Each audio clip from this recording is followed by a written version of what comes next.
Alright, for today's video is update ho natin ang NCCC o Yanggo rin dito sa Davao City. So mga taga Davao, mga Davaoenyo, kumusta ho kayo dyan, no? Bali, tatanungin ko sa inyo ngayon, kailan ba ang huli yung pasok sa NCCC dito sa ating syudad sa Davao City? At hindi na sa Davao City, no? Mga taga Palawan, kumusta kayo dyan? Balita ko, sarado na yung NCCC sa inyong lugar, sa inyong syudad sa Puerto Princesa City.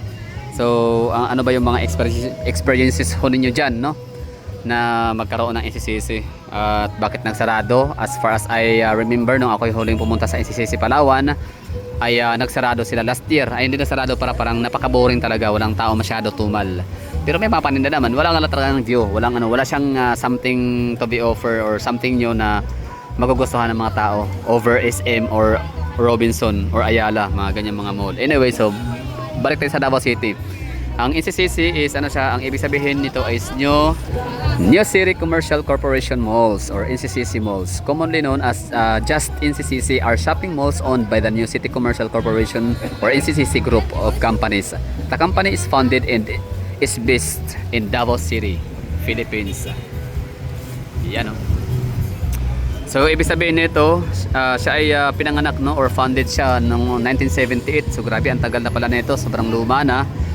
Mas maluma pa siya sa akin, no. It's 48 years old already. Ang galing, no. So congrats pa rin, such a milestone pa rin, no, na umabot sila ng 48 years. Kung talagang hindi na talaga ito mapipigilan ang kanilang pagbulusok, kung talagang magsasarado sila, na which is napakalungkot nun para sa ating mga taga Davao na naging party ho ito ng ating childhood memories or na ating ng ating journey sa ating buhay, no. Anyway, so ang nagmamay-ari nito is or ang founder ay si Lim Chan Shu. So Davao City ang pinakasimula niya. Meron siyang number of locations, meron siyang 6 na malls. Davao City, Puerto Princesa City, Tagum City, at saan pa ba? Marami, no. Basta ang pinakaunang NCCC mall outside Davao ay ang NCCC Palawan, Puerto Princesa City, Palawan. Okay, so ito yung pinakaunang branch nila sa may downtown area, or pinakaunang branch talaga sa buong Pilipinas.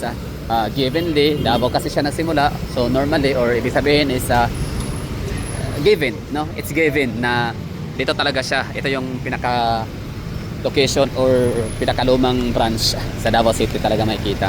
So ngayon ang gagawin natin dito is papasokin natin siya gawa nung as far as I remember, nung ako'y pumunta dito, matao pa yun. I mean, may konting tao na lang. Okay, no? So nung huli kong punta dito, huli kong punta dito na maraming tao, I think that's December, no? December 2025. Pwede. And ang huli ko naman punta dito na hindi na masyadong maraming tao ay sometimes this year, no? Maaring January, February, ganyan. Or maaring basta. So ngayon, ulit bumalik tayo dito para mamili, no, ng grocery. At tingnan natin, so update kung mayroon pa bang mga paninda, may mga binibenta pa rin ba dito. So yun, wow, nakakatuwa. Like, di ba? Gusto ko yung idea ng mga taga Davao na nagbabayanihan tayo or nagtutulungan, no, para ma-revive or makasurvive itong natin, yung pinakamamahal na NCCC. So ang aking pinakasadya ngayon ay grocery store dahil mamimili tayo, no, magkukumprada or mag-haul. Pero siyempre, tour muna tayo, no, ikot bago tayo mag-finalize sa grocery. So far ito yung taas nila. Meron naman silang department store, no, mga branded pa rin, mga Lee, Petrol, Macbeth. So good thing ng mga taga Davao. Grabe, nakakatuwa. Grabe sumuporta ng mga taga Davao. So NCCC kasi sa totoo lang, sa mga hindi nakakaalam dyan, ito ay napakadami nitong dami kong kakilala. So personal, no, na dito natatrabaho. Ginagawa ito as a stepping stone habang nag-aaral. So habang nag-aaral, nagtatrabaho sila dito. Parang may part-time, parang tagpo 4 hours, 6 hours, if I'm not mistaken, no, sa mga ganong oras. Kasi iba naman, dito muna natatrabaho for the meantime na wala pang nahanap na mapagtrabahoan sa profession. For example, teacher, ganyan, di ba? So wala pang item, naghaantay pa ng ranking. So dito muna sila magtatrabaho. Yung iba naman, bago wala pang masakyang barko, hindi pa tinawagan, so dito muna sila magtatrabaho. Tapos kapag ka NCCC ka dati, hired ka dito, iba ang tingin ng iyong mga kakilala na nagtrabaho sa ibang mall. Ewan ko ba. Pero siyempre SM, iba rin ang SM. Pero NCCC talaga yung pinaka, parang, hindi man pinapangarap, pero talagang wini-wish, no, ng mga taga Davao or ng bawat mga empleyado, ng mga job seekers na ma-hired sila dito kasi nga malaki ang sahod, minimum talaga sila sumusunod. In fairness talaga sa Davao City ng mga negosyante, hindi mga abusado. Talagang hindi sila nang babarat ng mga empleyado, except lang sa Gaisano Mall. Pagkaalala ko dati, parang 1990, anong year yun? 2002, 2001, mga ganyang taon. Nasa 195 ang sahod. I don't know kung malaki na ba yun o mura. I don't know. Pero itong NCCC talaga yung may medyo malaki. May kalakihan ng sahod talaga dito. Tapos sa benefits daw kompleto. Marami akong mga nababasang comment pero siyempre ayaw kong ayaw kong magbase doon sa mga comment section. Kundi doon ako sa mga kakilala ko talaga, no, na nakapagtrabaho dito. Na ang iba ngayon nasa Amerika na. Yung iba nasa Barako na. Malalaki na ang mga katungkulan o promoted na sila. So, maaaring mayroong kinalaman ang NCCC kasi nga nagiging ano nila parang training ground, 'di ba? Bago pa sila sumabak sa mas malaking field of endeavor nila, 'di ba? So, ito yung second floor level kung saan matatagpuan ng mga RTWs, department store area. So, in fairness, may mga paninda pa rin. Tsaka in fairness, may mga tao pa rin napupuntahan dito. Wait lang, may mga naka-sale, 50% off. Anyway, so ako yung nag-grocery sa Great Wall, sa Pure Gold, that's for less, Philcris, and Gaisano Mall, no? Doon ako nag-grocery. Pero this time, I'll give it a chance, no, na mag-grocery dito sa NCCC. Hindi baling hindi kompleto, at least makapag-contribute tayo ng maliit na halaga, di ba? So, dito tayo mag-grocery ng ibang mga item na wala dun sa iba namang mga lugar. Or kung ano yung available dito, na pwedeng mabili. So, ngayon, kwentuhan na yun, no? So, let's storytelling or kwentuhan. Ano bang experience ulit? Anong kwentong NCCC ho ninyo? Anong edad nyo nung kayo yung unang nakapunta dito? Ako, pagkaalala ko, I think nasa grade 2 na ako nun. Siguro, di ko alam, nanay ko. Alam na nanay ko yan kung, siya yun nakakalam kung ilang taon ako napunta dito. Basta yung maalala ko lang, siyempre yung mayroon na tayong may tamang sa tamang gulang. So I think grade 1 or grade 2. So yung kuya ko kasi from Manila ay pumunta ng Davao. Basta bang nagbakasyon, something like that. Tapos parang papagawa yata kami ng bahay noon o ano man. Tapos parang papakabit ng kuryente or ano ba tawag dyan. Basta bumili kami ng mga gamit, no, mga electrical materials dito sa Yangorin. And pumasok kami dito para kumain at parang meron kami mga pinabiling gamit, yung para pang puto, ano ba tawag dyan, yung puto, yung plastic na maliliit na doon mo ilagay. Basta yun. So yun yung pinakauna kong punta dito. Kaso nga lang hindi siya ganun memorable sa akin itong loob kasi mas malaki, mas magaan, or ibig sabihin mas memorable sa akin yung Gaisano Grand Illustre. Na dati ay tinatawag siyang Gaisano South Illustre. Anyway, so yun na nga, bali, alala ko lang yung labas, ganyan, maraming tao, masyadong chaotic, hindi ka pwedeng bibitaw sa, kailangan nakabuntot ka sa nanay mo, nakatao dyan. Diba, kasi pwede kang mawala kasi sobrang daming tao talaga dati. So, hindi ka pwedeng paanga-anga, no? Or else, malos in found ka. Hindi ka pupulutin sa police station. Nakakahiya yun, ha? Oo. Pwede kang maibalita sa inyong barangay na si nawala.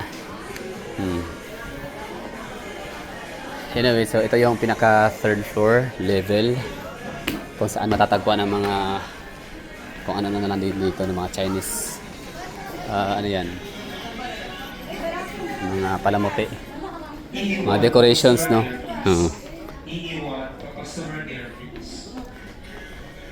So, tour tayo dito. So, yun lang ha, yung aking memorable experience nga. I think grade 1 or grade 2. Namili kami sa labas dyan sa Yangorin ng tawag nito, mga electrical wires, ganyan. Tapos, pumasok kami dito para kumain at bumili ng panggawa, panghulmahan, no? Hulmahan ng puto. Tapos, yun lang ang maalala ko, hindi yung pagkain mo, yung daming tao, siksikan, na nakatakot.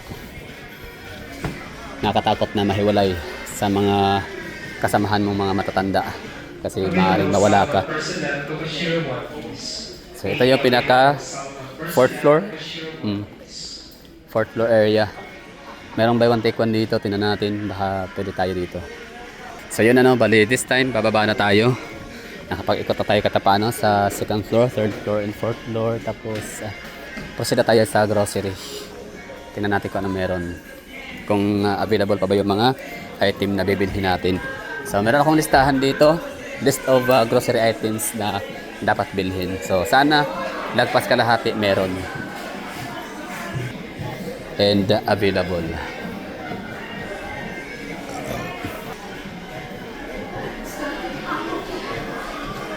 Second floor, mga accessories, jewelries.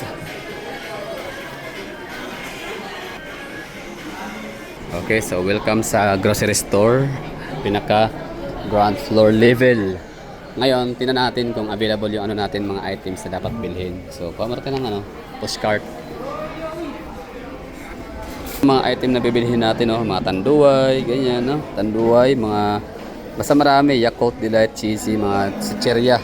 Kung ano pang pwedeng mabili natin dito.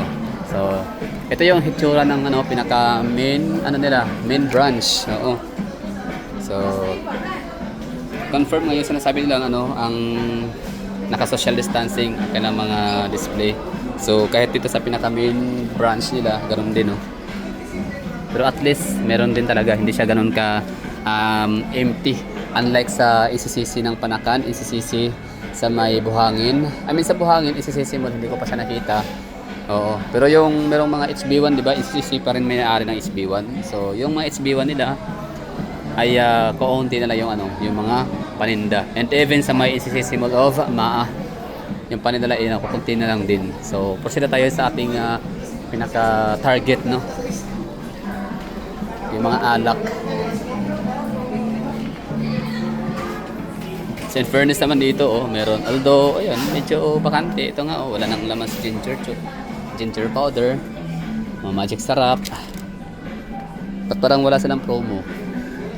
May promo to dalawang pack ng magic sarap ganito, dalawang tie, meron kang free na Tupperware, matawag doon yung lagayan, basta food container.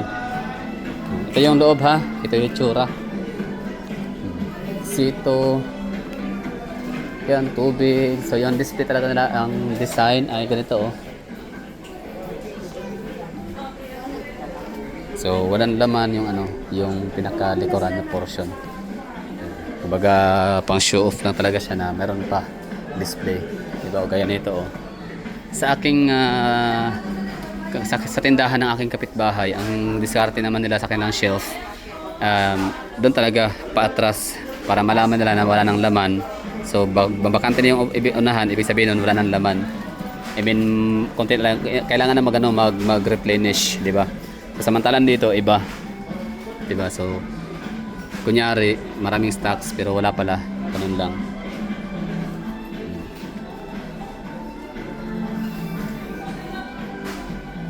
Okay, so, proceed tayo sa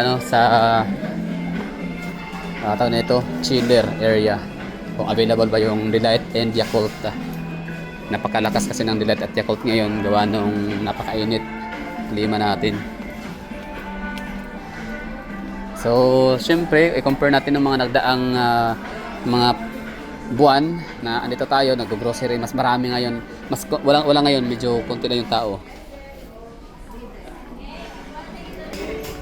Ito yung loob So mga taga Davao, yan lang tanong ko sa inyo, kailan kayo huling pumunta ng ICCC, pumasok? Dito particular sa ICCC Yangorin. At ano yung mga childhood memories or yung mga remembrance sa lugar?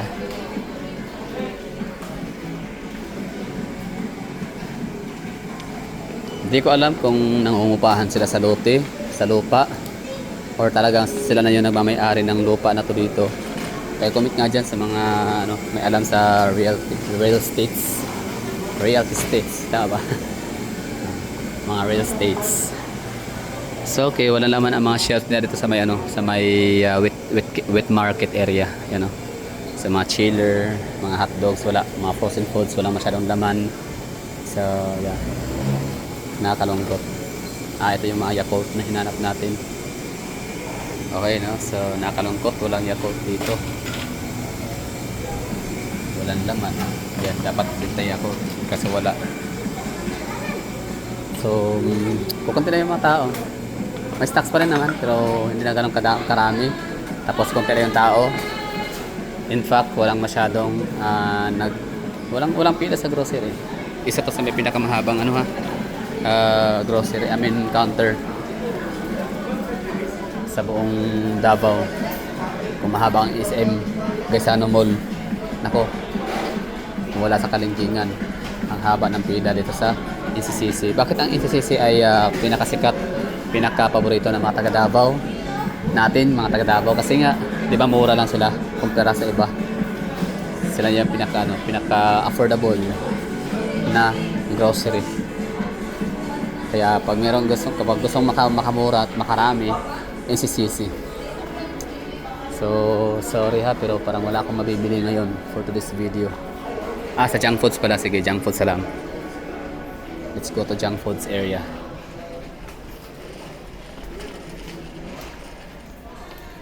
So, paikot-ikot na ako dito. Yung aking mga hinahanap, wala, hindi available. For example, loaded, jumpy, yan, wala dito. So, wala pang laman, no? Yakult, wala. Delight, wala rin.